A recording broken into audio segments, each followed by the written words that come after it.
Hello and welcome to Chapter 8, Understanding Customers and Market Potential from the Introduction to Business textbook. In this lecture, we're going to understand your customers and how crucial they are for business success in today's competitive marketplace. And also we'll explore ways to identify target customers and analyze their demographics, their boundaries, and their market potential. One of the important things about when you are in business, whether you're starting a business, growing a business, or you're getting into a business, that you really have to understand your target market. Understanding your customer, the target market, or the marketplace that you're getting into is crucial because it helps you design and helps you figure out ways how to sell to this market, where to sign for this, where to place yourself for this market, and how to grow within this market. Not understanding who your target marketplace or your target market, understanding their marketplace is going to be very it's going to play a big role in potentially failing in your company if you don't understand them. So you really have to understand who they are. So throughout in the lecture and of course in the readings, you're going to look at how to identify customer needs, estimate market potential, and analyze the competition. One of the things about business is that you always have competition. Any business that says we don't have competition is not telling you the truth, because every single company has competition. Because if there wasn't competition, then there is no business. And if you want to also think about it as well, other than competition, you also have competition from the people's wallets. Why is someone going to pay for your service or your product? So you have to analyze the competition at what they're doing best, and how you can do yours differently. Important parts of knowing who your target market is understanding your customer demographics. You really have to understand their age, gender, their economics, their marital status, and their culture. That understanding of who they are as individuals is going to really help you put your business at the forefront. So, for example, if you understand the average age and and typically which gender prefers your product, is going to help you understand how to market your product. So, for example, if you are selling luxury goods, luxury cars, for example, like Lamborghinis, Ferraris, let's say, for example, you have a dealership like that sells luxury cars.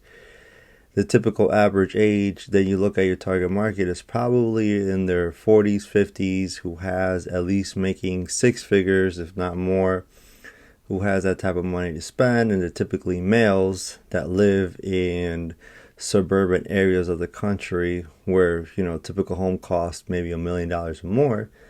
That is really going to help you understand where your customer is, who they are, and where they placed, so that you can target them and make sure you put them you put your location where they're going to mostly go to.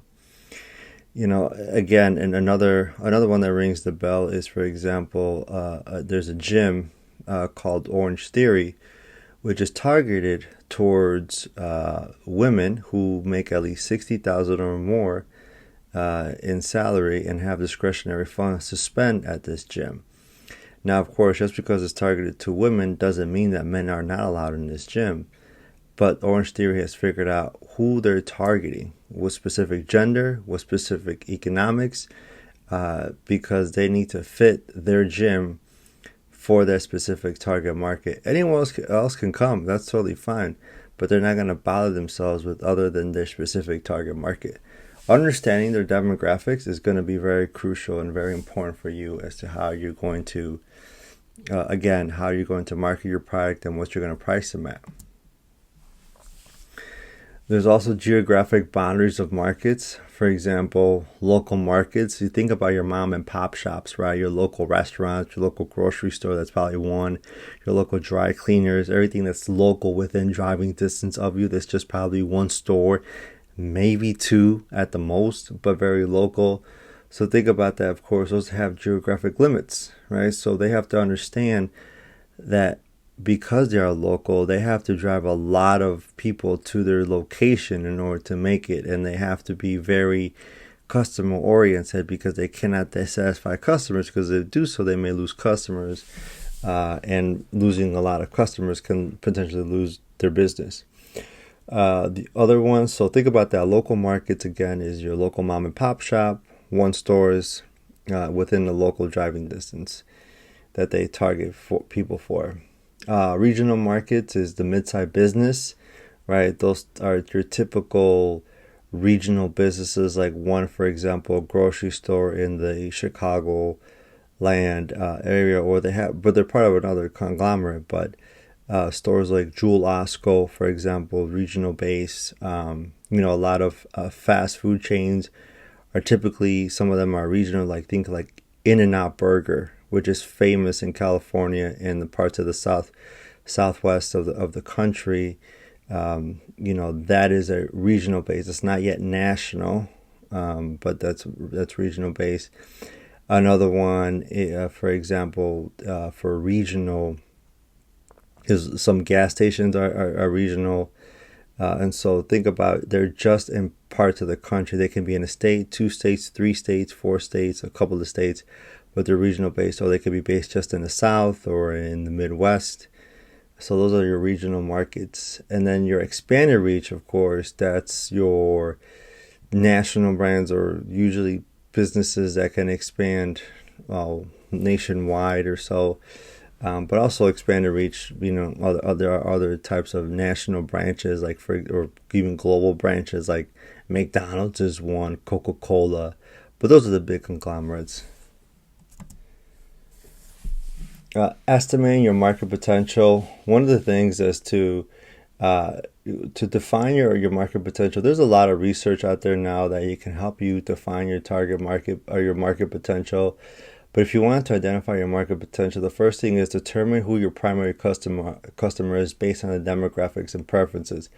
For example, in the book, it is about the bicycle shop, right? Of course, if you're going to open a bike shop, you're going to focus on casual riders, touring cyclists, mountain bikers, or racers, right? So you're going to focus on a specific target market, who these people are, who's your primary customer. Is it the 35-year-old white collar worker who makes $85,000 who wants to go mountain biking on the weekends, or does it for competition, who has discretionary funds to spend on expensive mountain bikes?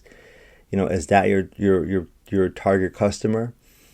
Or if you have a local food chain, a local restaurant that sells burgers and hot dogs, maybe your target customer is the 30-year-old blue collar worker, who's just looking to spend a few dollars for lunch or get something for dinner, doesn't have that much discretionary funds, but they have enough to buy a burger from you. That could be your potential customer. Define the geographic region. So are you doing local? Are you doing regional? Are your customers going to travel? What's your shipping limitations? Are you going to ship within the state within the country, or are you going to ship internationally? So define the area that you're targeting. So if you're a local business, right, you're probably targeting your customers within a 30-mile radius or a 15-mile radius, depending, of course, what type of business you have. If you're a regional business, right, how far distance are you going to target? The entire state, counties, depending, of course, so what's the geographic region you're targeting? And of course, how you calculate your potential sales, multiply the number of potential customers by average spending. So if you have 10,000 people that spend $100 each, the market potential is 1 million. So that's how you kind of get as to the potential, calculate your potential sales. Now, of course, you're just estimating, but again, knowing who your target market is, they're identifying them and define the geographic region is going to be very important to calculate your potential sales. So in this example that we put, if you get 10,000 people and they spend $100 each, that is really going to help. Who is this potential customer that's going to spend $100 each? It's usually probably someone who has discretionary funds available to spend at your potential product or service. Doing a competitive analysis is very important. You have to understand who your customers are. You should probably explore about at least 3 potential competitors and analyze them to see what is the one thing you do differently to beat them in the market. So of course, there's market saturation. That when the market is saturated, very difficult to make a business unless you differentiate yourself. So again, evaluate how many similar businesses are in the market that it can support. So if you're looking, say for example, you're going to open up a local pizza shop in your town, and within a 10-mile radius of where you want to set up shop, there's like 15 other pizza shops. 15 pizza shops within a 10-mile radius is a lot. Even for a mid or big town, that's a lot of pizza shops for a small radius. So if you wanted to open up a pizza shop within a 10-mile radius, and there's within a 10-mile radius of where you live, and there's 15 already, you're gonna have a tough time competing against those other ones. So you don't want to be in a market where it's too saturated. It's going to make it very difficult for you to compete with them, and you don't want to compete on price. Competitive positioning: identify gaps in the market by seeing what your customers, what your competitors do, and how you can do differently. That's unmet need. And of course, the business differentiation: determine how your business will stand out from the competitors. Are you going to offer a unique product, a service, a customer experience? What is going to be different from you than everybody else? For example, I like to think about Rainforest Cafe, right? A very it was very famous at one point, national restaurant. I know a few had closed, but if you think about it, Rainforest Cafe is just a normal restaurant, with the exception of entertaining you with you being in a jungle-like experience while you're eating. Nothing very different about the food. The food is the food. But just that experience of sitting there like as if you're in a jungle is really differentiating from all the other restaurants out there. So that brings a customer experience that no one can really compete on. Therefore, that's why they get clientele. Looking at the customer profile for a tanning salon, for example, from what the book says, the industry statistics say there's between 10 to 15 of the U.S. population tans indoors annually, usually between the ages of 18 and 49. About 70% of them are women, and 50% being women between the ages of 18 and 39. Knowing those industry statistics of who your target market is really important, because if you look at tanning salons, they usually target towards women. A lot of their marketing is towards women because that is who the majority consumer is. Now, of course, there is a growing male segment growth, right? There's growing males in the industry, so perhaps a tanning salon is already established. They're going to go start targeting males because there's a growing demographic. But at the end of the day, their main bread and butter is women, so they're going to focus on with the women. And of course, the aging demographic. There's even women who are getting older and they're tanning more. So again, let's look at this market demographics, males and females, right? If you're looking at the population of Springfield, which the book says, population of 108,000. So there's a concentration of 29 to 30 year olds. They're 27% of the population, a little bit more females than males. So again, about women ranges 20 to 39, which falls under the national range of people who go to tanning salons, and of course women. So technically, if you have a tanning salon in the city of Springfield, you have about 16,000 women that are your potential customers that you're gonna target to become your customers. So calculating the market potential, if you look at 16,000 total tanners within the potential marketplace of Springfield, then we break it down: female tanners versus male and the core demographic. So your core demographic is the people that you're going to target is about 8,000 people. So you're gonna have to make money from those 8,000 individuals. Again, just an average estimation. So Again, the total market potential for Springfield is approximately 1.6 million. So again, that's if around the 16,000 customers spend on an average $100, is about 1.6 million market potential. Evaluating the market space, again, looking back at the example of Springfield, if there are 34 tanning locations that serve approximately 16,000 tanners, averaging 470 customers per salon, before entering this market, you're really going to have to evaluate 470 customers per salon, and that's just average of 470 customers. That doesn't mean that those 470 customers are actually going to come in the door. You may even get less than that. You may only get 100 customers per salon, and that's not going to help your business at all. So again, analyze the market. If there's already 34 tanning salons within this range of a city, either you're going to have to move to a different location or you're going to have to get into a different business, because it's going to be very difficult to differentiate yourself on the business, on the tanning salon business. Again, you may want to consider factors like travel patterns, neighborhood demographics, competitive positioning.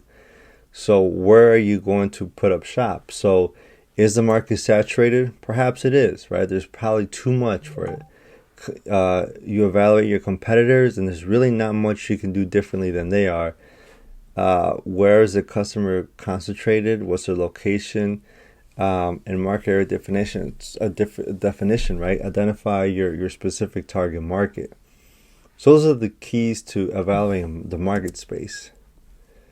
So why this matters, why customer analysis matters, it drives product offering. It determines market viability, guides distribution channels, and of course it shapes marketing strategy. So some of these key takeaways from Chapter 8 is you have to understand your customer. You have to really understand what their demographics are, age, gender, and what do they like to shop for. How much money they're willing to spend. Market analysis, again, you're going to have to look out for, what location I should be at. Is there market potential in the area that I'm setting up shop?